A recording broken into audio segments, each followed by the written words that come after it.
welcome to episode 3 of the Thai Blue Army Average Podcast. I am not your host because we're all equal in this game. I am Steve Theobald, and I am joined today, and it's kind of like a little filler podcast with the amazing, indelible, the most beautiful,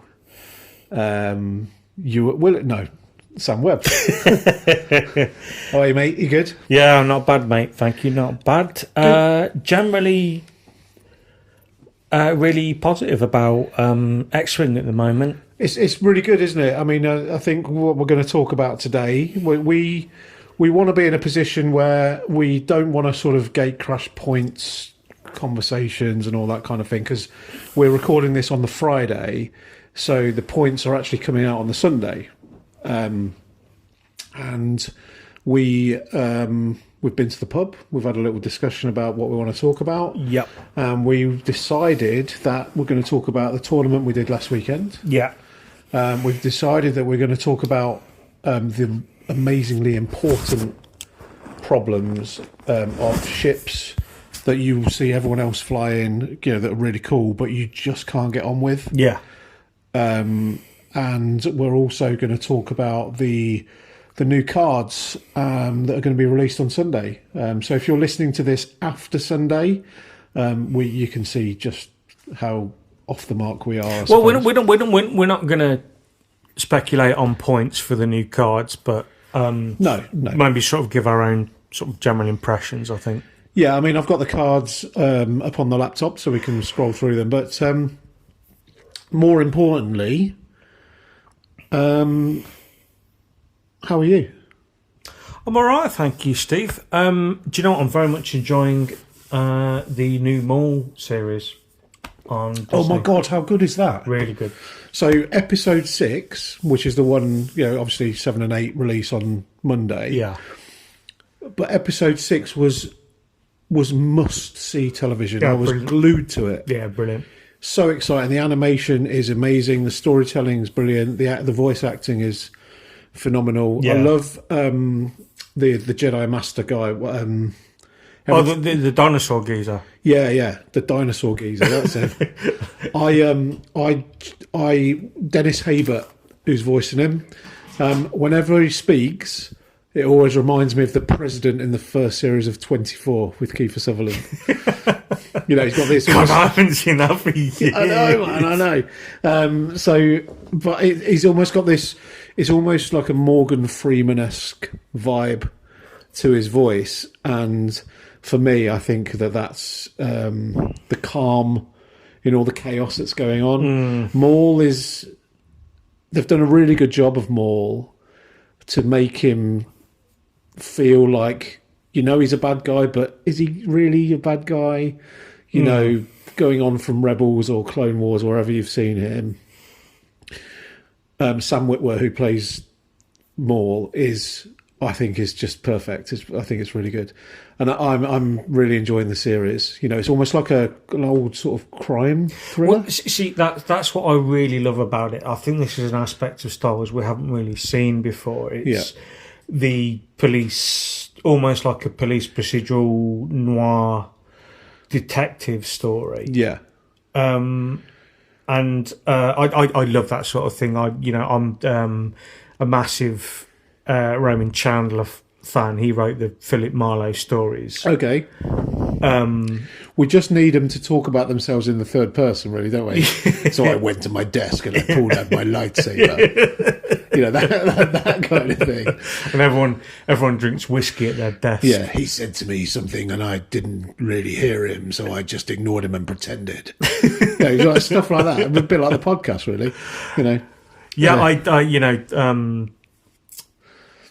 Farewell My Lovely, all that sort of thing. I love all that noir stuff, and I really, really have enjoyed seeing it in the Star Wars universe. And I hope to see a bit more of that. Also, minor spoiler, so if you struggle with spoilers, maybe fast forward 15, 30 seconds, but Imperial Lats. Yes. So I saw them and I was like, surely they're a Republic ship. right? Surely I've seen these. Yeah, there was in Attack of the obviously- Clones. There was and- overlap, wasn't there? So, and then suddenly you see them popping into the screen from an Imperial base, if you like, from an Imperial standpoint. I'm like, I was slightly confused when I first saw them. But, you know, for Dave Filoni, right, who's obviously the creator of all this sort of stuff, I genuinely believe that Star Wars is in quite good hands, because Dave Filoni, who I've met, by the way, at Star Wars Celebration. Oh, really? Yeah. It was quite a few years ago, and I've drunk so much alcohol and done so many different things during then that it's almost like in a haze in the past. So I met him at the Star Wars Celebration where he announced that Thrawn was coming back. Right. So when was that? I mean, gosh, 2017, something like that. I don't know. Must be a while ago. But yeah, so nice guy. Obviously, I'm one of the little people. He wasn't as enthusiastic about me as I was about him, which begs me to ask the question: does he know who I am? You know, I am. Is he aware of the Tie Blue armor? Is he aware of the Tie Blue? This is a valid question, and if he isn't, why not? You know, but he is now, because he listens to this podcast. You know, Does he? yeah, he does. Yeah, He's one of our 10 listeners. he's one of our 8. 8. He is #7. So big up Dave Filoni. Thanks for never listening to this. Even though I watch all your stuff, I mean, not really fair, is it? Let's be honest. No, right. You watch his stuff on Disney Plus, you can at least listen to this podcast. Again, I think that's an incredibly valid thing to say. Yeah. So maybe we should send this to him at Dave Filoni at Star Wars email address that no one ever checks.com. Not a hashtag, you know, or an asterisk, sorry, to say that's not actually a real email address. And we'll get a nice cease and desist letter from his cease and desist letter from his lawyer. Yeah, we'll get a cease and desist. Okay, so you're using the Star Wars intelligent, what do they call it, the IP? Yeah. Yeah, the IP of Star Wars and blah, blah, blah, blah. So I think it might just be like, stop harassing our client, knobhead. Yeah, I think you're probably right. Yeah, and I'll say, who are you calling a knobhead? Dave Filoni. Yeah, Dave Filoni. You're a cowboy hat wearing genius. I'm not sure that quite works, but anyway, yeah. So I'm really enjoying more. Thanks for bringing it up, by the way. I wasn't expecting that to sideswipe me as it did. I was mainly thinking about it because I was like, well, we can have an Imperial Lat now. Well, you know, do you know what? If you could get an Imperial Lat, where do you think you might be able to get one from? Well, there are some people on Etsy who source 3D prints and paint them for a very cost-effective price. To maybe give your collection the Imperial Lat that actually the XWA will or will not delete Will as applicable. definitely introduce. I think I saw somewhere actually like that on Etsy, okay. And it was something like X-Wing by Samuel or something. I can't quite remember, but he sounds very expensive and not very good. Is that true? Well, do you know what? I've never purchased from him. However, I have been into his stock room, and I have seen the work that's been going on, and I think maybe I'm also fairly certain he gave you a Reaper, just off the top of my head. Well, that was. You know, that was another "Do you know who I am?" Yeah. Oh my God, it's you, X-Wing Steve. Here's a Reaper. Oh yeah, that stage out. You know, and so just for the last few minutes of this podcast, some of you might realise that not all of that actually happened. But I did get a Reaper, so thank you so much. It's my second Reaper that Sam gave me, because the first one he gave me, he asked for it back so he could sell it. I got an order on Etsy, and I didn't have any other Reapers to sell, and I was like, Steve. Give me that Reaper back.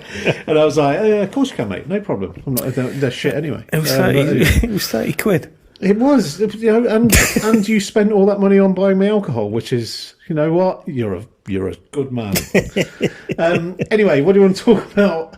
I was going to say, what do you want to talk about first, but what do you want to talk about second? Well, like you say, this is sort of an interim episode. Yeah. And we're going to talk about our subject for the day is going to be ships that you can't get on with. Oh, God. You know, we went through this while we were having our business meeting in the pub. Yeah. Pre-production meeting in the pub. Yeah. And I had to literally go through every ship and think, do I get on with that? Do I not get on with that? So I don't think it's an easy subject to approach as I initially thought. Do you know what I mean? But because it's an interim episode, that's going to be our sort of main focus of discussion. But we are going to talk about, in a slightly more casual way, we're going to talk about the Mandos. The Mandos, yeah. And yeah, we're going to talk about the Mandos tournament in Newport Pagnell, which we went to, which was fantastic. Yeah. And we're going to talk about the spoiled new cards. Yes, on the Legends and Relics Yeah. pack, which we're all going to be, it's all going to be available to all of us from Sunday, along with new points. So we are going to do this. We call this an interim episode because the one we had planned was for James Humphrey and Jacob Weeks, two members of our team, To talk about list building. However, you know, I kind of descended on Sam and went, do you want to do a podcast? And Sam goes, no, I'm going to ask you, do you want to do a podcast? And I went, okay, let's do a podcast.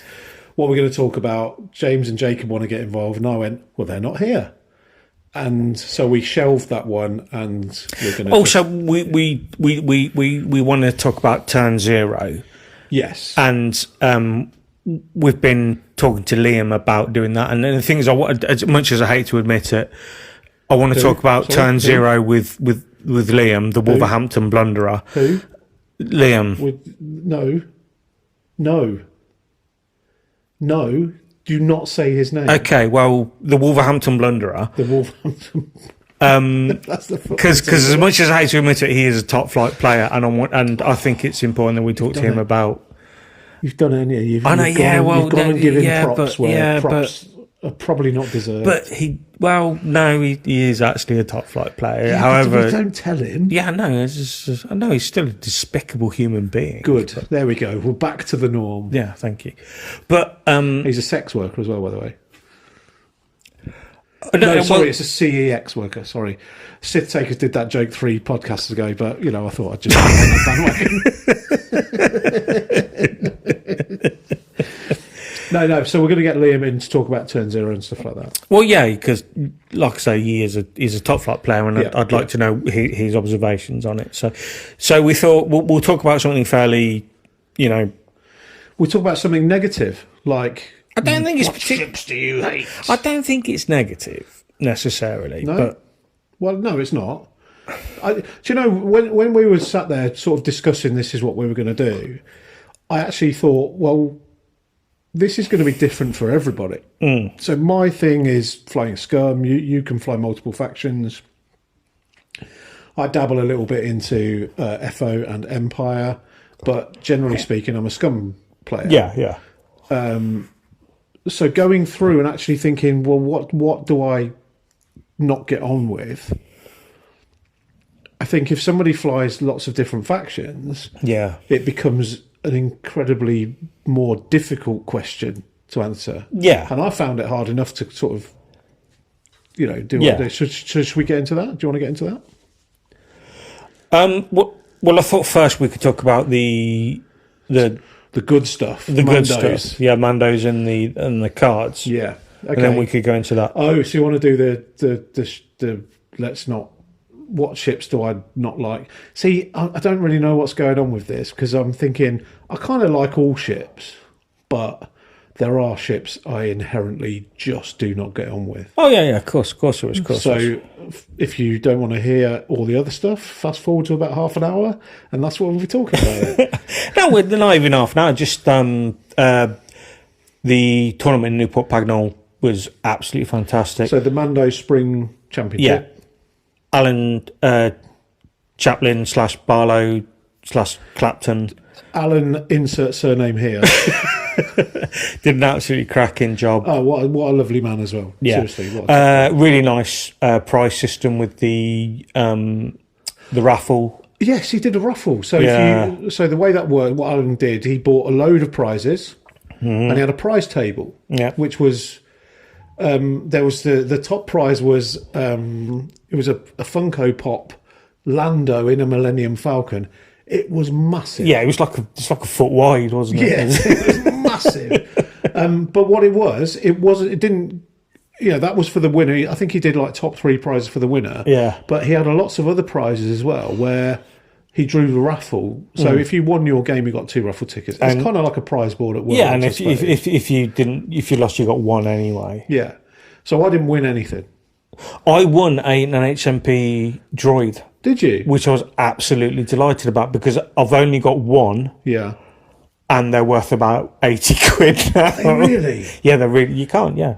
So you're going to paint it though, right? I'm going to keep it. I was tempted to just sell it, boxed and everything, but Yeah. I've only got 1, and I've been kind of been enjoying my Separatist recently. So Yeah, you flew him the other at that tournament. at that tournament. Yeah. Yeah, two fearsome predators, 2 Magna Guard protectors, Yeah. a Trade Federation drone, and DBS 32C, Okay. who lets you do a coordinate if you spend a calculator at the beginning of the engagement phase. That's pretty strong. That. So effectively an I6 coordinate. Yeah. I really enjoyed it. I did quite well with it. You went 3-1, didn't you? Yeah. Yeah. Yeah. Also, I beat a Gauntlet and 7 ties and the 4 FO bombers and a shuttle, which shows they can be beaten. Yeah, they can. They can. So I drew with the FO shuttles. I didn't play the Steve Bolton, was it? Yeah, Steve Bolton. I drew Also, Steve Bolton, shout out, lovely bloke. Yeah, absolute. Oh, so just while we're talking about Steve Bolton, so Steve flew the kind of his adaptation of the world's winning list. Yeah. And it's still a tough list to break down. It's horrible. It's not easy. And we got 17 points all, and I lost on points killed. Yeah. So I thought actually I kind of won that because not because of like winning or losing as a almost an obsession, but I won that because actually I didn't think I was going to do that well against it, and to hold it it's horrible to hold it to a draw. I thought it against. was actually not a bad achievement really. But while we're talking about Steve, I mean Steve and Rich Greenaway and Mark Packer Hughes all came up from the southwest. Yeah. So massive shout to you guys for coming up to the Midlands, and again to Alan Barlow hyphen Chapman. Oh, Charlie Chaplin. Alan Charlie. No, don't. No, he's getting his name changed in all the group chats he's in because of this. So please don't. Please don't call him Alan Charlie Chaplin. Please don't do that. No, it was great that they made the effort to come such a distance. It was amazing, and I got to play. I think it was 19 people, which is really a really healthy sign. Yeah, so we have to sort of look at where, and this was before new points were announced. Now I do think there was an element of excitement about the new points. Yeah. I also enjoyed the fact that Tim King streamed it. He travelled down from Manchester to stream the event as well. I mean, it's not our event. We have got an event coming up, but we'll talk to you about that. Steve? Yeah, well, we'll talk to you about that more towards the end. So, it's like leave them guessing. Leave wanting more. James, massive shout James Humphrey on that because he's the one that's kind of organised it. And Josh Triffett as well. So so back to Mando's, the venue. Can we talk about the venue? Yeah, brilliant. What a venue! Yeah, I mean Newport Pagnell, right? It's paradise. It's almost like this town centre is almost like this little sleepy kind of market town kind of vibe. Proper posh. Yeah. Well, I don't know. I mean, I was walking around and... Well, I'm from Coventry, Steve, so everything's posh. I didn't get sneered at, son.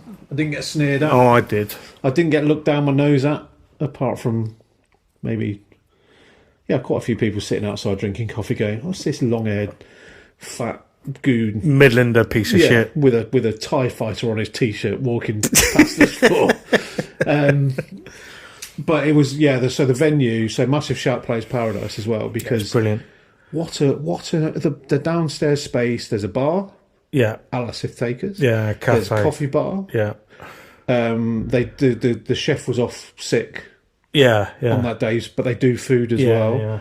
Well, the stock in that place was absolutely fantastic. Insane It amount was- of stock, yeah. Yeah. And then you go, okay, this is quite cool. And they've got a few demo tables set up Yeah. with different things. And then you go, well, where are we playing? He goes, well, upstairs, turn around, up the next flight of stairs, and you're in there. And you get up the stairs, and there's space for maybe 64 people playing. Yeah, well, games. they've talked about the next tournament being 64 people. Yeah, So. yeah. So, I thought from a point of view of where I've played X-Wing all over the country, that was one of the better venues. Yeah, fantastic. And do you know what a bonus is? What? The fact that we could park all day, about a 2-minute walk away, for free. Oh, shit, yeah, there wasn't there? It was So free. the free parking was, you walk through a little, what we say in these parts of the woods, we call it a little jitty. Yeah, little G. Yeah, and then you're literally out in front of the store. Yeah. And it's clean, it's modern. Yeah. It doesn't smell of fat, sweaty men playing war games. Well, until about 3 p.m. Well, then they open the windows. See, this is a sign of a It response. was quite warm. Take yeah, deodorant, kids. If you're playing all day, take deodorant. No one wants to smell that. Do you know? Yeah. We talked about this in the etiquette episode. We did, yeah. I must say, I don't think it's as bad a problem in the X-Wing community as it is in other wargaming communities. No, because we are a maturer, Sophisticated, yeah. more sophisticated, and more intelligent player base than those that don't wash or shower or ignore people when they say they don't wash or shower. So, kids, if you're out there listening and you play Warhammer or Star Wars Unlimited, go and get a shower. Go and get washed. Steve, I think you're being very judgmental. I think sometimes people who play Shatterpoint also need to shower. Could we call it Shower Point? X-Wing Shower Point. But yeah, Mando's, I really enjoyed it. It was a tenner. I mean, it was 10 quid. It was absolutely... For a tenner, it was out there. It was a day of X-Wing with amazing people, and no exceptions, by the way. There wasn't that one person in the room which everyone goes, everyone was really...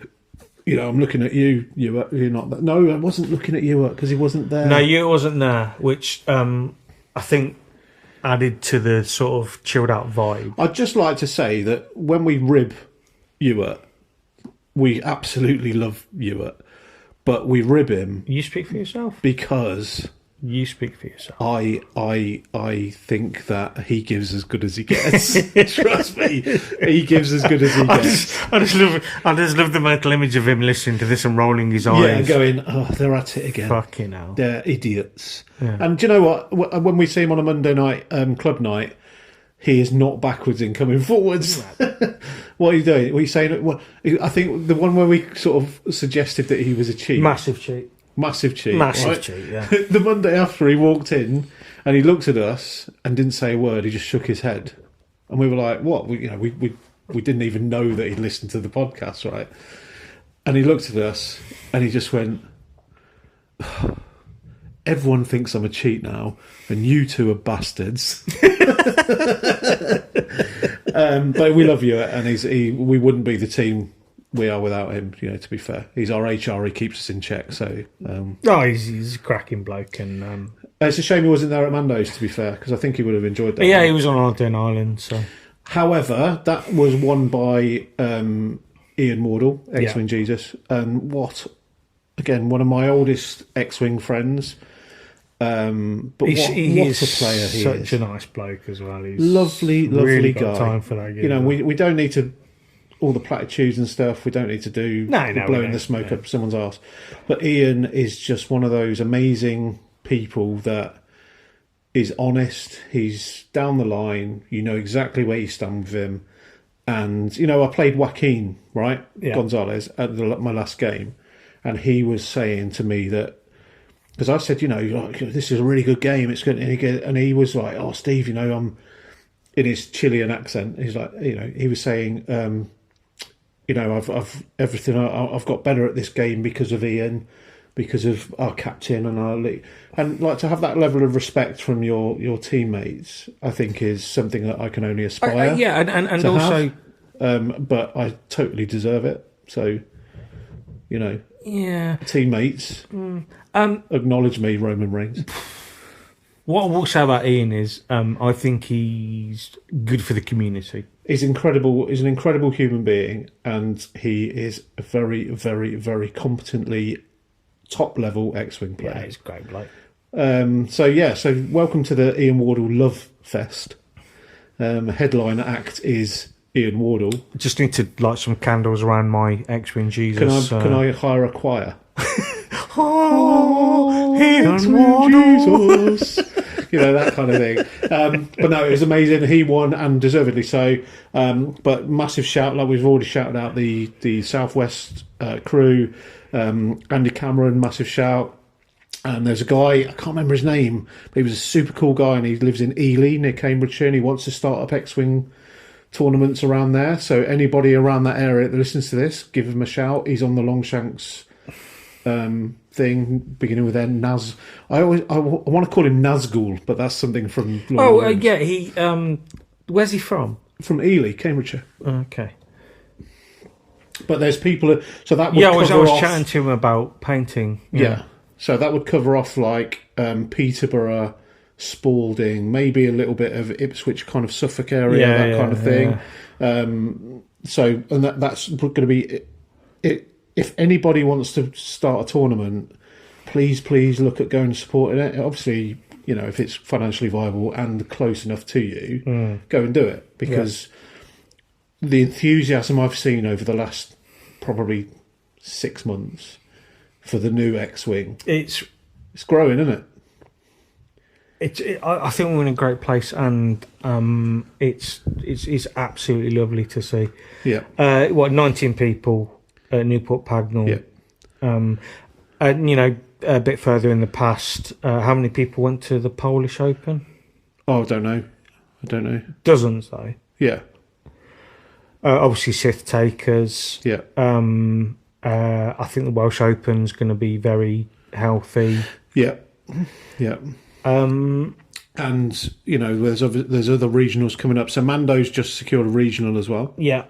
Which is really cool. Who else has secured a regional recently? Well, it's funny you should ask. Who else? So, the tournament that James Humphrey is organising, the Thai Blue Army Essex GT, GT. It, yeah. So the Coventry, so the X-Wing group Essex brand. in Essex. Yeah. Let's get. Did you do geography at school? Yeah, but not very well. Okay, well there you go then. So consistently, we're still there now, aren't we? So we should be holding it in the West Midlands, and instead we're holding it in the southeast.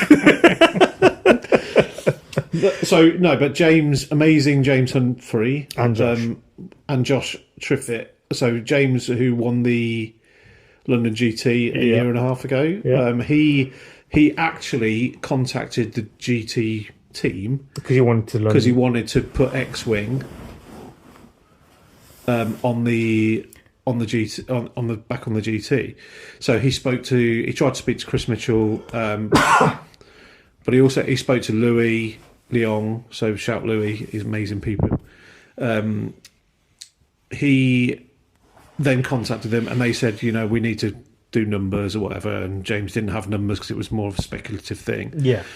So James then decided, well, do you know what? I'm just going to do it myself.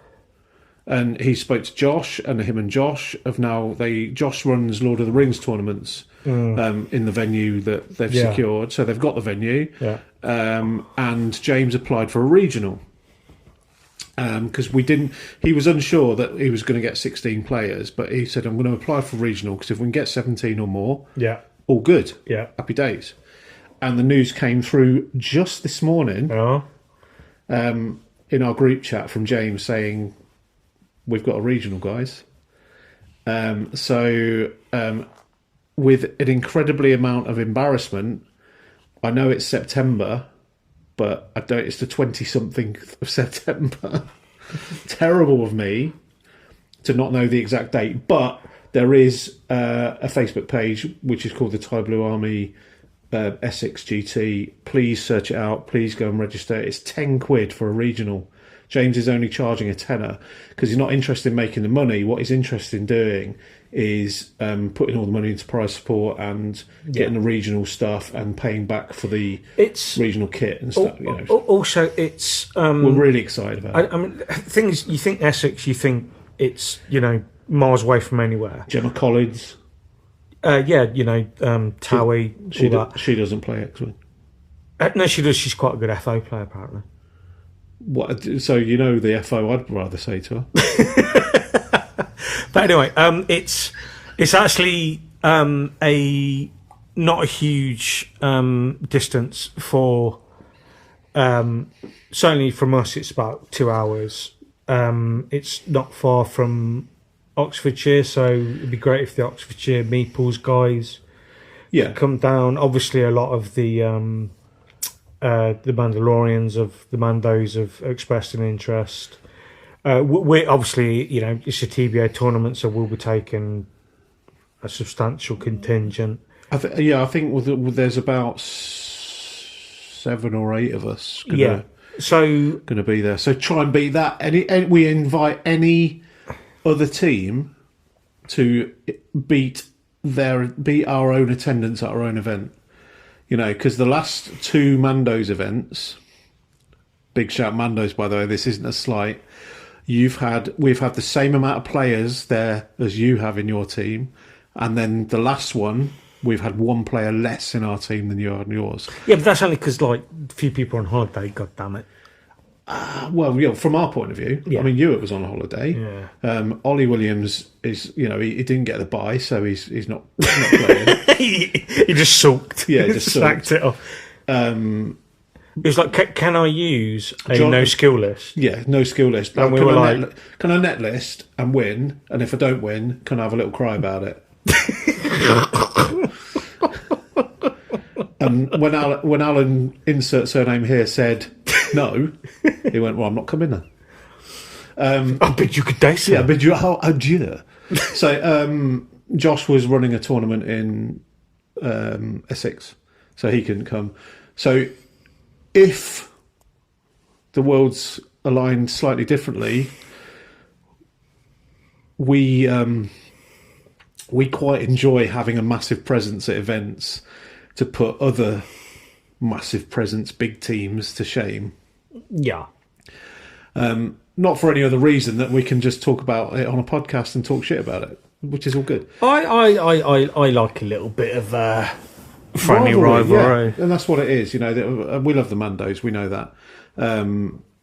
But when we get our own tournament, which James and Josh have very, very proudly for me put together, I'm very pleased to. Shall we say thank you to the OP team for granting it as a regional? I think very much so. Yeah. So the OP and all the XWA people, it's all good. So check out the Facebook pages on that for James's and Josh's and the Thai Blue Army Presents event. Thai Blue Army prevents.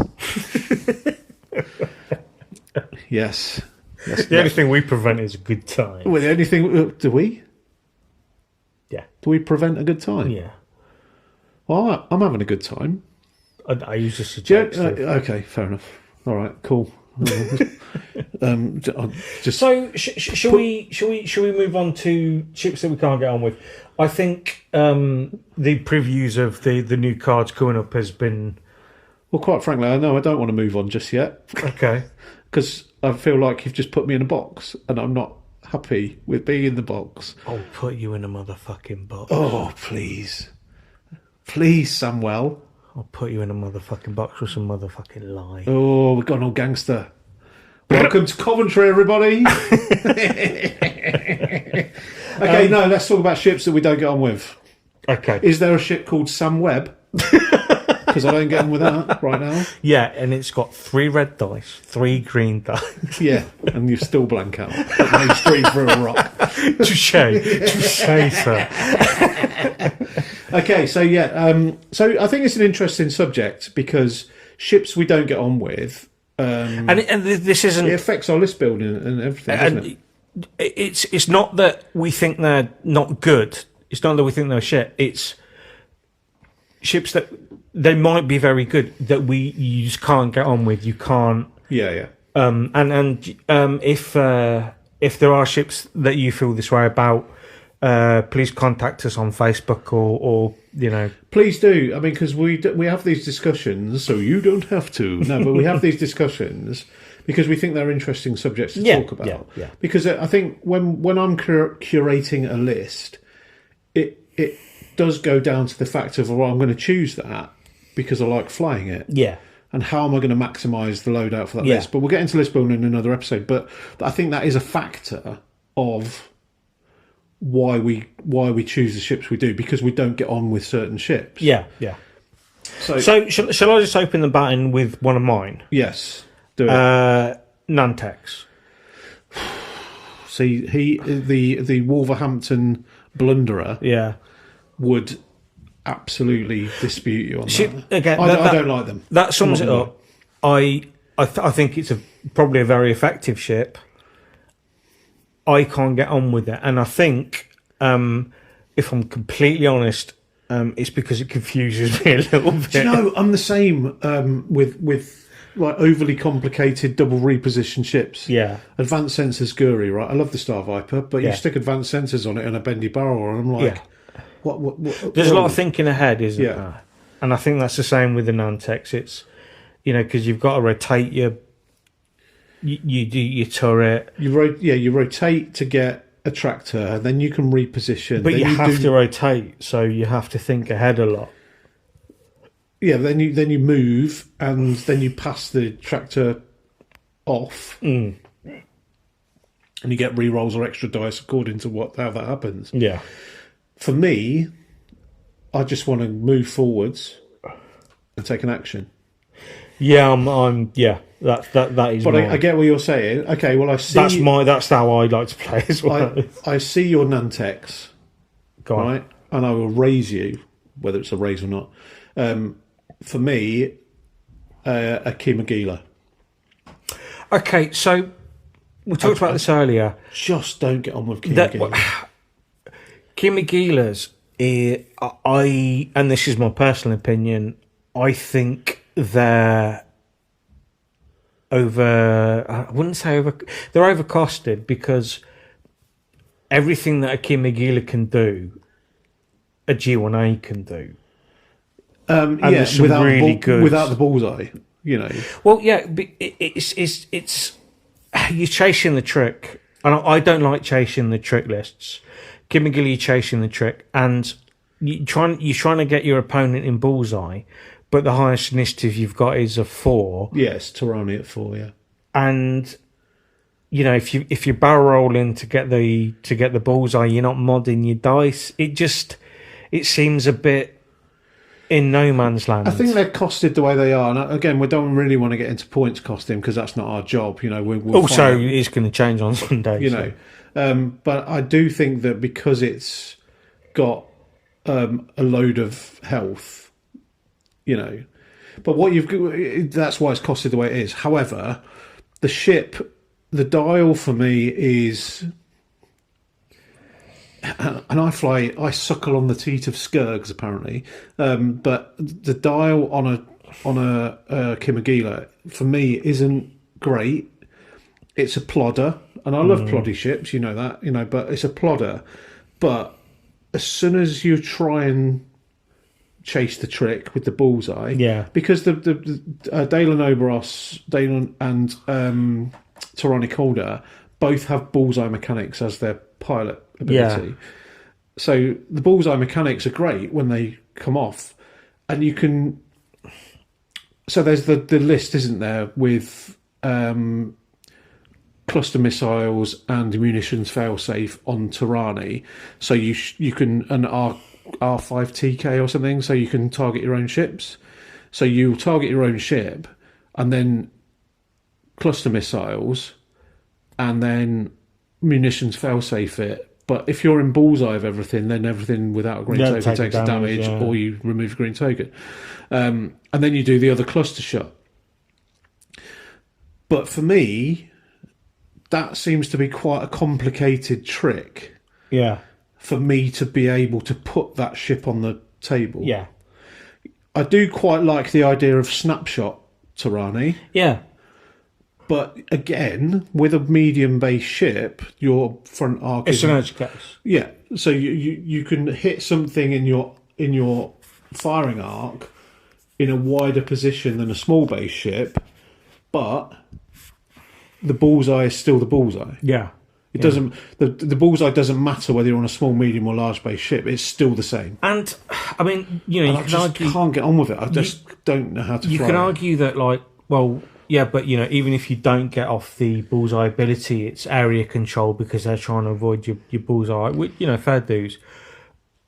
But with games sort of tending to land on 5 or 6 rounds, that's an ability you're going to use once if you're lucky. If you're lucky, you know. So, but the fundamental issue, which is why I don't get on with the ship, is bullseye arc on a medium base ship. Yeah, it needs new pilots that have non-bullseye arc with very limited reposition. Yeah, it needs new pilots. It needs something. I think. I think you're right. I mean, there's people out there that fly the Kimagila and they love it. Yeah, but I just don't. How often do you see it though?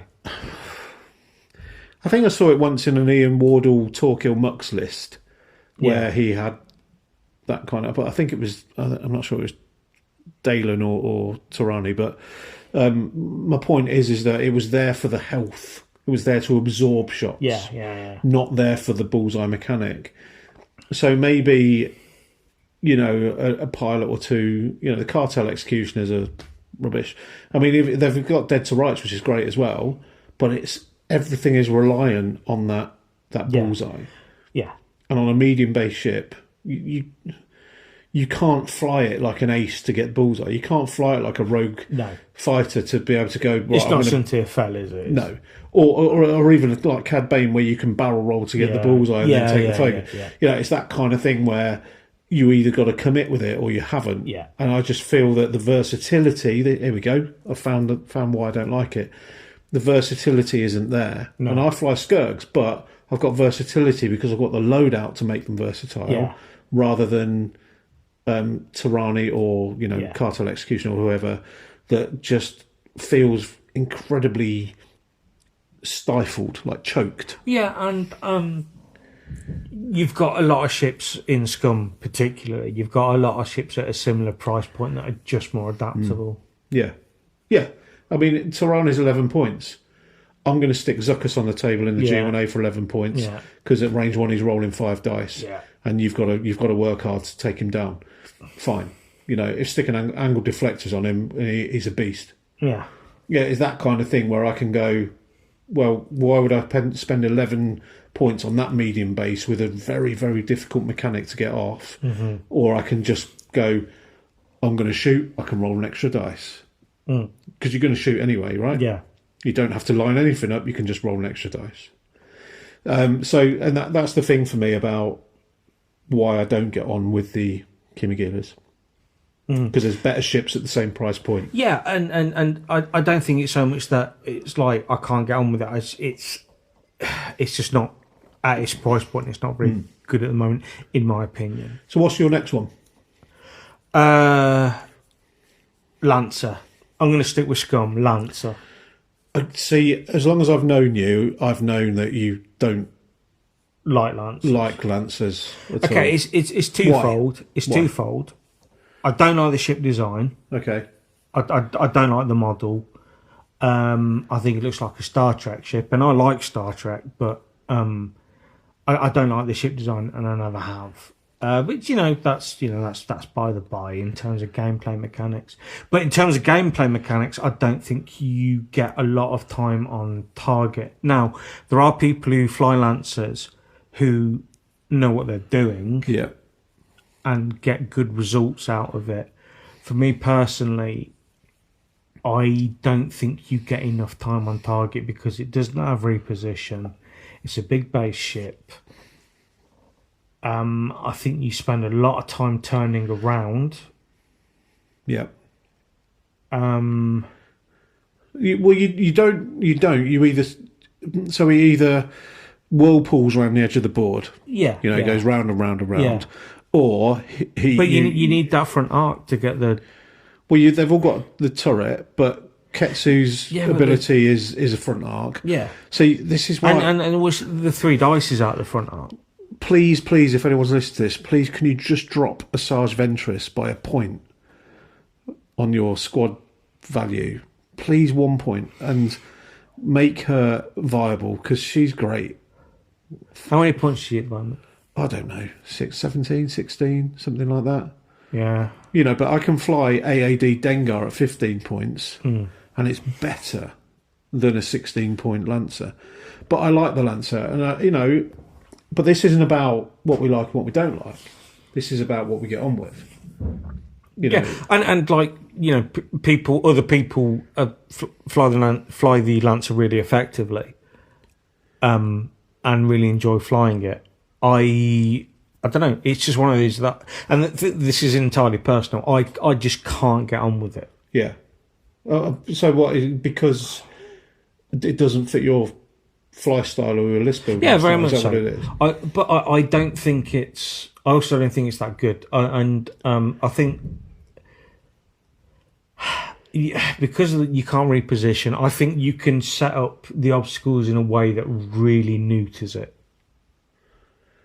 You take big rocks against those things, and they struggle unless they've got. You make them come through the center, ablative plating or collision detector or something like that. You are more you are likely to avoid their forward arc, and the thing is, they can get to a point where they're useless for 3 turns, and useless for 3 turns in the current meta is. No, I appreciate that, and I do agree. I found that they were probably better in 2.0 because of the way the game played the whole chase each other around the board kind of play. Yeah, because they had more value. Yeah, I remember somebody at I think it was a System Open flying 3 of them. So Sabine, Asajj and Ketsu. Right. And they literally just, like I say, they whirlpooled the whole board, pointed their turrets into the middle, and, just death by 1,000 cuts, really. Yeah. But you've got 30 health on the board back then, which was massive. Yeah. When you had lists like, Nim Miranda, which were a viable list back then. Sorry to give people nightmares about flying against that. But the Nim Miranda thing was what's that? That's 19 health on the board. Whereas that put 30 health on the board. So it wasn't a case of I'm going to mess you up with big gunshots. It was a case of I'm going to kill you before you kill me. So I get where you're coming from, and I think the dial. People look at the dial and there's no reds on it except the 5K, which then means that you've either got to fly it fast and round the edge of the board. Yeah. And it suffers as well from bumping. If you bump it, it's done. Yeah. But only 2 shield as well. Yeah. So initial exchange, you lose 2 shield. I'd rather take a YV with 3 shields and 9 health than a Lancer at 8 health and 2 shields. But I get why the Lancer gets played, especially with that build with Kira and Mando Optics on Ketsu, because it doesn't care about board state, So I think that's a really interesting point about the Lancers.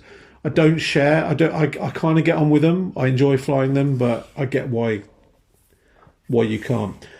Talking of which, can we talk about fangs? Yeah, because we spoke about this in the pub, didn't we? We did. And we have very different attitudes towards. So fangs, I don't get on with them at all. I would rather not have a fang fighter in my list than have a fang fighter in my list. Now I know at current state, talking here and now, AAD Fen, Armed and Dangerous Fen, is a powerhouse. And he will get nerfed. We kind of know that's a bit of a given. But he's a powerhouse. And the reason he's a powerhouse is because people that think he's a powerhouse and have put the time in with him know how to fly him. Yeah. I'm a classic example of putting it on the table and thinking, everyone else is doing well with it. I can do it. I'm a decent player. I know what I'm doing. And then he melts. He dies. He rolls blanks on his greens. And for me, it's not a negative player experience for my opponent with me flying Fen. It's a negative player experience for me when he just melts like an absolute little bitch and goes, thanks very much. Here's 15 points. See you later. See, in fact, I don't fly Fen. I haven't flown him for a long time. I think it's a strong chassis, inherently. I like Joy Rakoff. Yes, yeah. And I like old Terok. I like his abilities. Yeah. But I don't... The way that you have to fly Fang, especially Scum Fangs, because the Concordia is slightly different dynamic. Yeah. The thing for me about it is, with Fangs, you have to know when to be aggressive and know when not to be aggressive. It's a patience piece. There's a range control element, which Yeah. is bigger, I think, than any other ship in Scum. Yeah. You could probably argue it's the same for the Interceptors in Empire, the Interceptors in First Order. Yeah. Whatever the ace ship is in Rebels that no one really cares about. Poe maybe in Resistance, that kind of thing. But for me, it is a glass cannon. Yeah, it is. I'm shit with it because I don't get on with it. Yeah, fair dues, But I know you do. You fly 3 Fangs on the table sometimes, and I'm like, okay, this is going to be easy because I'm judging it on the fact that I can't fly Fangs, but you can. That auto evade at range 1, if you're in arc, goes a long way. But yeah, you have to fly it right. And much as I like them, I completely understand why. Because a lot of people will say, "Well, you like Fangs? Fangs are amazing." I understand why you Rubbish, mate. don't like them. Rubbish. And there's another one that we disagree on is Kirax's. Yeah, oh gosh, rubbish. Well, 2 no, green dice, no boost. no linked action. No linked actions, poor loadouts, range determined abilities on the pilots. Victor Hell, if you didn't roll 2 dice, then the opponent gains a stress. Great ability, but that means you've got to be at range 3 all the time, or you've got to take a stealth device or something. I'll say one thing. Graz has to be behind. I mean, fucking Graz. Seriously. Stick a burnout thruster on him, get him behind. You're taking 2 turns to get him back in the fight, and then his ability is okay. Talonbane, extra dice range 1, extra dice range 3. You don't want to put him at range 2.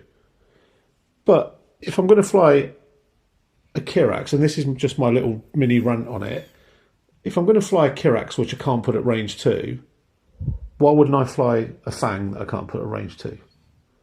They're too similar for me to be able to care or want to get on with them. I think it's probably the right way to put it. Perfectly valid opinion. Yeah. I'm going to say one thing. I'm worried. Hard ones. Oh, come on. The Kirax fighter has hard ones, which means they are an amazing knife fighter. The amount of time on target you can get with a Kirax, they are basically X-wings with a hard one. But I get that, and I appreciate that. I'm not calling that out. No. But if they had can you imagine if you had a hard one boost into focus? You know, if you had just a boost into focus or a barrel roll into focus. Yeah. But they'd have to go up a lot in prices. And I would, don't get me wrong, I would love to see Kiraxes have a bit of love, a bit of, like a loadout that lets them do linked actions. They'd have to go up in points, though. Yeah. But again, and I disagree because I just don't get on with them. Yeah, no, fair, yeah. You know, and it just feels they're too similar to the fangs, and I don't get on with the fangs. Yeah. So they kind of bring me out in hives. I'm not gonna lie. Fair. I've got hives now just thinking about that. So this. Oh. Did you just trump?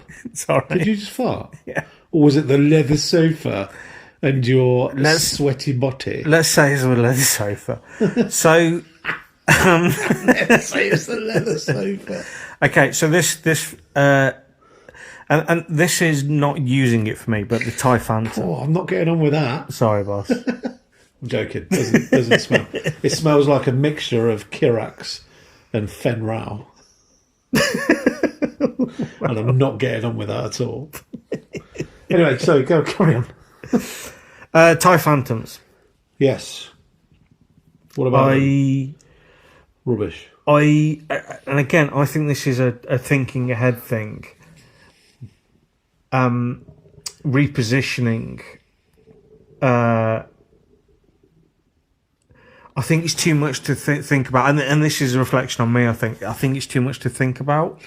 So do you not feel that because we're kind of having this discussion, there is a definitive leaning towards how we play the game? Yeah. I'm. A lot of people love that reposition in the system phase. Yeah.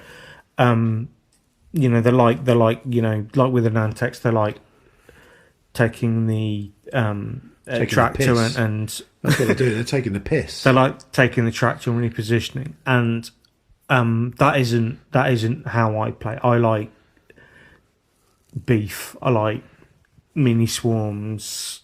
I like big chunky ships that will just. But also that's that's why you like the Lancer and I don't, because it's play style, isn't it? It's a play style, yeah.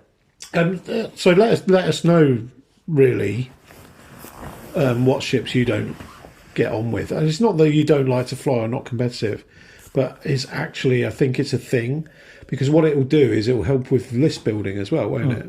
Have you got, what else you got? Ghosts. Ooh. See, of all the ships in Rebels, the Ghost interests me the most. Ghost of the most. I think my problem with the Ghost is similar to the Lancer. Why? Big base ship, not a lot of time on target. Okay, Ghost versus Decimator then. Which one's better? I would say the Decimator. But again, that's on the list. The Death is on the list. Yeah, so, the ships that I don't go on with. So what we've got then is we've got this big chunky ship thing. Maybe I just don't like big ships. Maybe, see, and mine is the opposite. I think that's really interesting, where, mine are like, I don't like AC kind of flyer ships. So I flew Von Reg before, but I'd rather fly an Upsilon than Von Reg. Because I love the Upsilon. Yeah. It's a dog of a ship. It's a cracking model as well. Yeah, I love the way but the it looks. ship itself, when you put it on a table, it's rubbish, right? You don't see it very often. But I love it. I get on with it. It needs love, I think. I think when you get on with something, like what ships you put in your list, you want to make it work.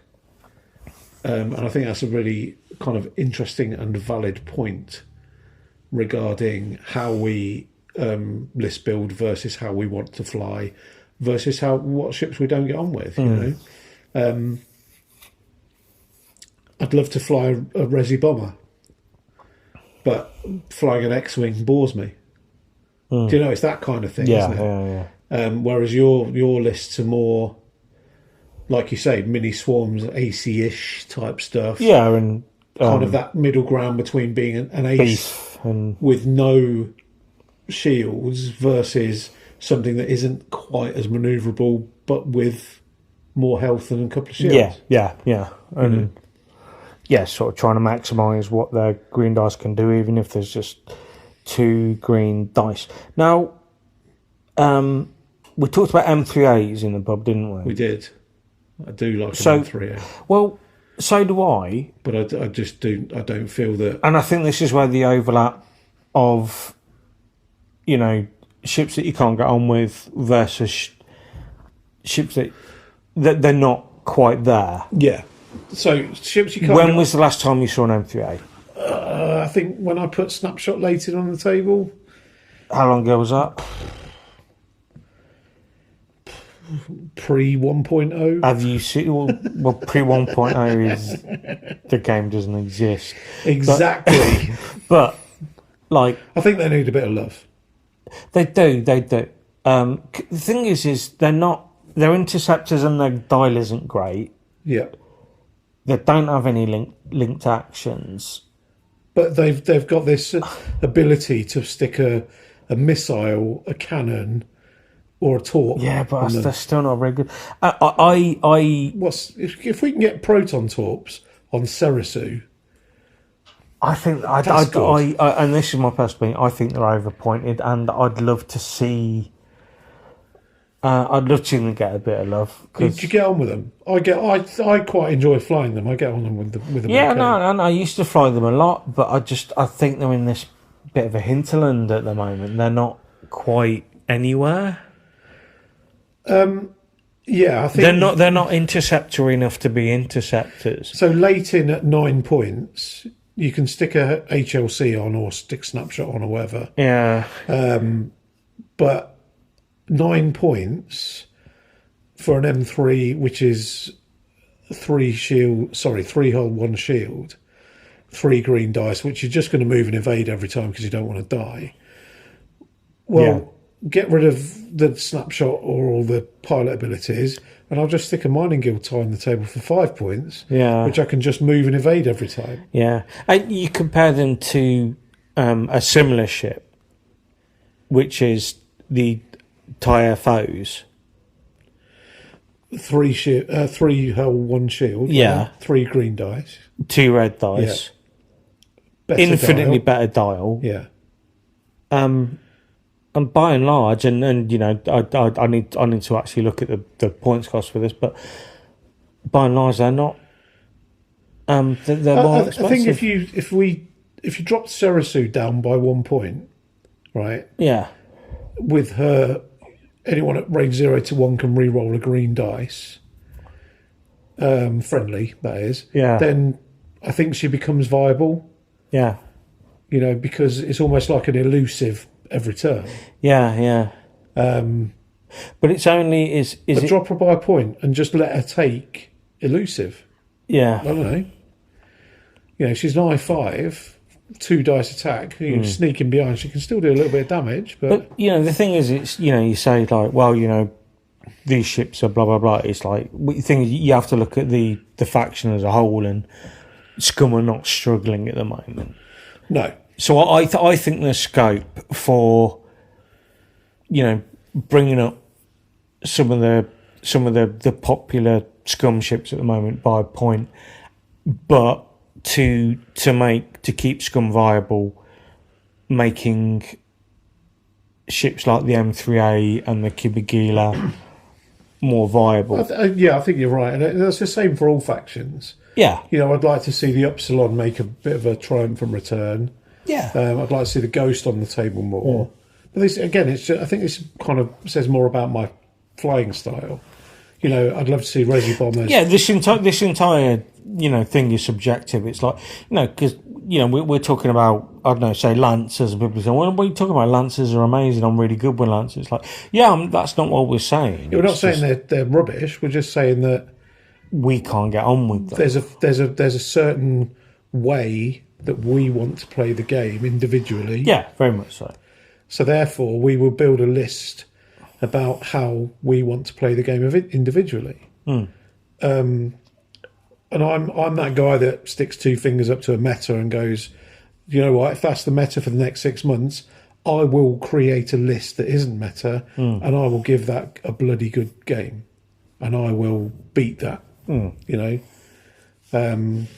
so, but that's only because I'm flying the ships that I can get on with. Yeah.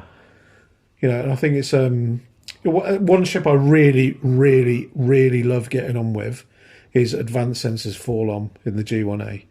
Yeah. So much fun, so manoeuvrable, so much bullshittery from how you build it. Advanced Sensors Fall On. If you've not flown it yet, go and fly it. It is incredibly fun, you know. But then I look at things like the U-wings, you know, the 90-degree rotate and all that kind of stuff. And I'm thinking, actually, that's good. But then that's let down by the pilot abilities of some of the pilots in the Rebel U-wings. Yeah. What I'm saying is that doesn't make it a bad ship. It just means that I don't think it's just the ship that we don't get on with. It's how we want to fly the ship versus the pilot abilities and the initiatives and all that. And whether they're, you know, costed effectively for the style of play that you have. And the current meta. Yeah. So many variables. So I love it. The other ones I've got listed here Yeah. that we haven't mentioned. Droid gunships. Never flown CIS, so okay. Don't know. Again, I think that's me being a slightly thicky thicko. The sloop mechanic, just struggle with it. Yeah. The side slip thing. Yeah. Okay. And the FO interceptor TIE BA. The fact that you have to take a strain or a deplete really makes me nervous. It does, but it forces you to not be in arcs. Yeah. That's what it does. Yeah, and, like Von Regen, people like that. Yeah. And Hollow. And I think Hollow is really good if you know how to fly him. And like James Humphrey, is good with Hollow, yeah. He's really good with Hollow. Yeah. But I don't know. I think I get, you know, the thought of giving myself a strain or a deplete. Yeah. No, I get that, you know, but that's is that because you don't get on with the ship or you don't get on with the mechanic? I think it's because I don't get on with the mechanic. Yeah. So the ship, because the interceptors, I find it interesting that Soontir's, the TIE interceptor's not so much there, but the FO interceptor is, which then tells me actually it's probably to do with the pilot mechanics rather than the ship mechanics. Yeah. And the dial's, you know, similar. I think for me, any AC type ships I don't get on with. For you, I think any big base lumberers. And AC ships. Soontir FL completely intimidates me. But I will run interceptors. Yeah. Because I like the chassis and I like some of the pilot abilities and yada yada yada. But Soontir FL is intimidatingly expensive to me. Yeah. So I think the take, and I'm glad we've had this discussion, because I think the take from this for me is that when we list build, unless we net list, we have this inherent default setting to go with what we love to fly. Yeah, of course. We it's not because we don't like the ships, it's because it doesn't suit how we want to play the game. Yeah, of course.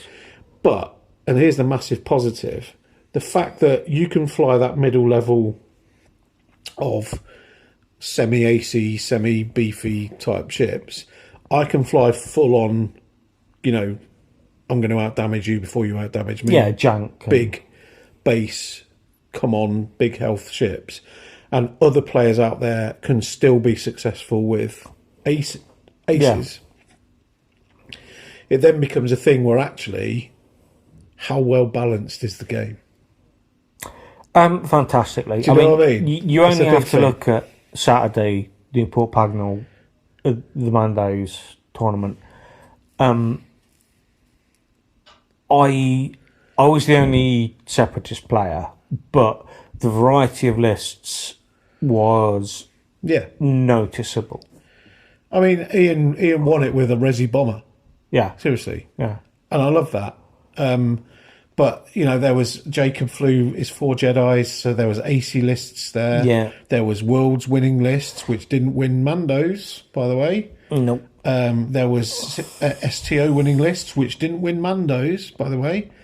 And there was this thing where actually, I think because there's points update coming, that the majority of the room I wanted to have fun. do you know what? I'm just going to fly what I want to fly. Well, Mark Packer Hughes with his 7. 7 fireballs. Yeah. Go and watch it on stream, everyone. That's me, by the way. But yeah, so that was an incredible tournament, and I think it's been an interesting discussion about ships we don't get on with, because it does spill into points costs, initiative values, Yeah, of course it does. factions that you choose, pilots' abilities, and with FFG, who originally made the game, for an FFG game to not be overcomplicated is a rarity, and this is no exception. X-Wing is brilliant because it's very complicated, and I can put a ship on the table that suits me. I can build it how I want that suits me, and you can do the same that suits you, and we can still have a balanced, duke it out, Yeah. old slobber knocker of a game. And I think that's a really good thing. Yeah, and again, like I say, it just shows how healthy the game is at the moment. That tournaments are getting knocking on for 20 people. Regional tournaments are getting knocking on for 20 people, certainly in the UK, and there is a wide variety of lists, and it's great. It's really good to see. Okay, so to end, Yeah. what ship, and this is a bit tongue-in-cheek, what ship do you think people are idiots if they don't like? Wow. So that's flipped it up right on its Yeah, head. yeah, I'm an agent of chaos, like you in the at chaos. Williams. So what ship do I think are an idiot if people don't like them? Well, I'm never going to think people are an idiot. To caveat that, unless they Stop being a wet and just say it. everyone should love to fly Skirgs. You knew I was going to say that. Oh, Christ. Suckling on the teat. Suckling on the teat of Skirgs. Everyone should love to fly Skirgs because they're brilliant. They are slightly better than a Kimagila, They're comfortably better than a Kimagila. but they're just, they melt if you don't load them right. They do a ton of damage if you do load them right. But you stick a skilled bombardier on Soul Sixer and some silly loadout, and you do not want to get behind that ship. It's so much fun to drop proximity mines on people's heads, to drop colonnettes on big ships, to go, not today with your target locks. Oh, no, you didn't. Oh, no, you didn't. That kind of... So for me, you're an idiot. Caveat, asterisk, you're not really an idiot. It's just a term of phrase. Nice. If you don't fly Skirgs. Okay. But don't fly Skirgs, because I fly Skirgs. So sit yourself down and go and fly something equally as good, like an M3A or a Kimagila. For me, it's Resi Y-Wings. Don't understand why people don't love them. Love them to Which pieces. loadout? Wartime loadout or just normal? I don't think I've ever flown wartime loadout. Really? Yeah. So you fly the squishy one. Squishies. So squishy Resi Y-Wings Yeah. are your ship of choice. Oh, they're cheap. They're irritating. So made in an image of your own self then? Yeah. They're janky. They don't wash. Yeah. They don't open windows at tournaments. They smell. They play Warhammer. They eat too much chocolate. Yeah, they eat too much fat, carbohydrate. No, caveat this: if you've never met me, I am 20 stone, so I'm okay with the fat joke. Okay, so TBA tournament in September. Yes, so Thai Blue Army tournament in September, regional. We need minimum of 17 people. Please search it out on Facebook because actually we want a good turnout. We want people to enjoy what X-Wing is, and it could be someone else's name above the door, and we'd still go to the tournament. But go on. Also, Welsh Open, XR Squadron coming up. Yeah. So we got the Welsh Open for the XR Squadron coming up. I'm not sure you just said that. No, I think there's another tournament XR Squadron are holding in Newport before. Oh, okay. So Mando's have got. I might be wrong there. Sorry. Mando's have got that they are. Okay. Right. Or the other Mando's tournament. Mando's have got a summer tournament. I think that's in July. Yeah. We're off to Belgium to the World Team Championships. So we're entering a team into that, which is going to be amazing, by the way. Win, lose or draw, I don't care, because we're just going to go and have some international X-Wing. So please support that event as well. But if you choose... Oh, and Bromley, TNX in Bromley, a week tomorrow. Yeah. So Saturday the 2nd of May? Yes. Or the closest Saturday to what I've just said. That's nearly sold out, so get yourself a ticket. I'm going to try and get down to that.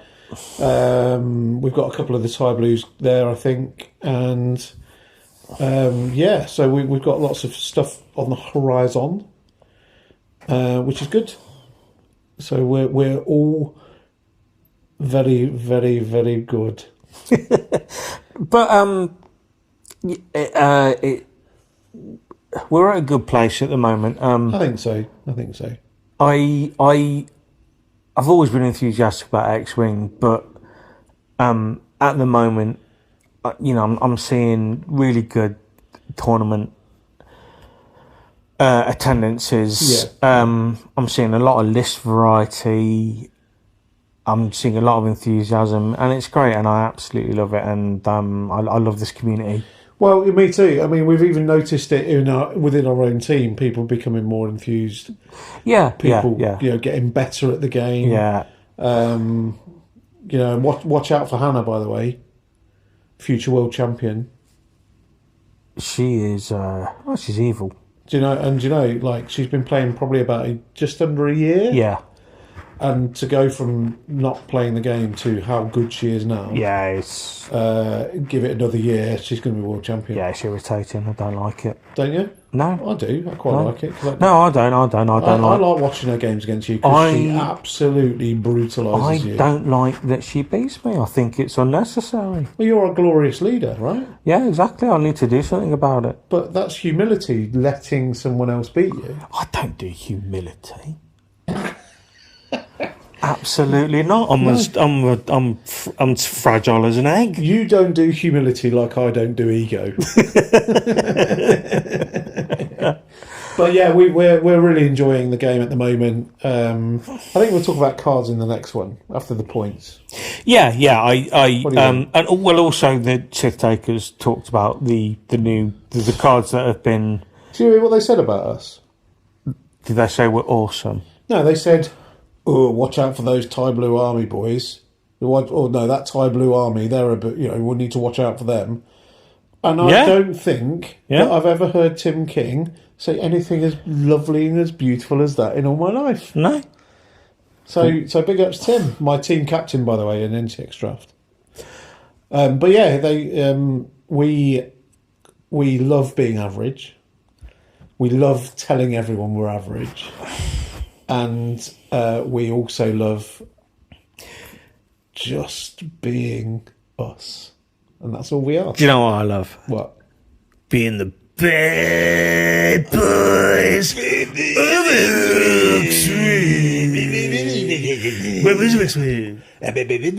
Oh, that hurt my throat. Christ.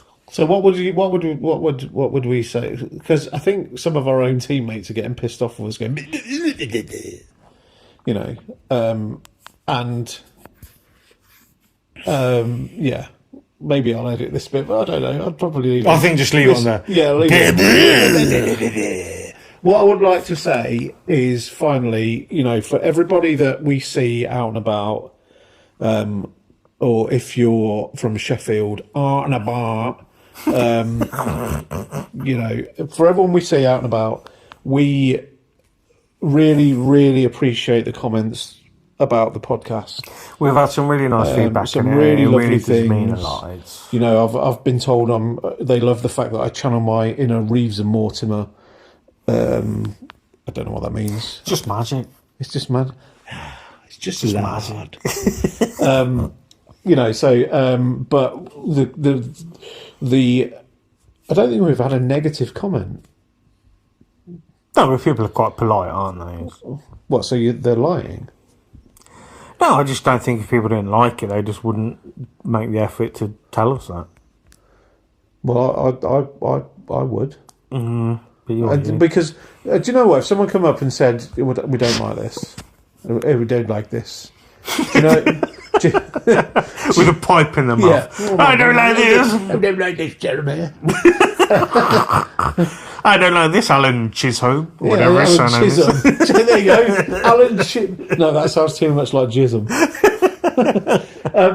That people won't say, but we want to hear good stuff and bad stuff, you know, because we only get better at what we do because of it. But if you do want to give us some constructive feedback, as they call it in the business world, be prepared to be met with, I don't care because I'm a bit.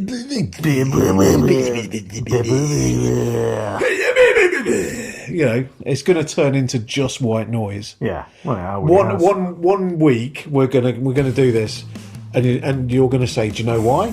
And I'm going to go, no, and you're just going to go, because we're the. I think that's a good point to end it on. Ta-ra. Bye.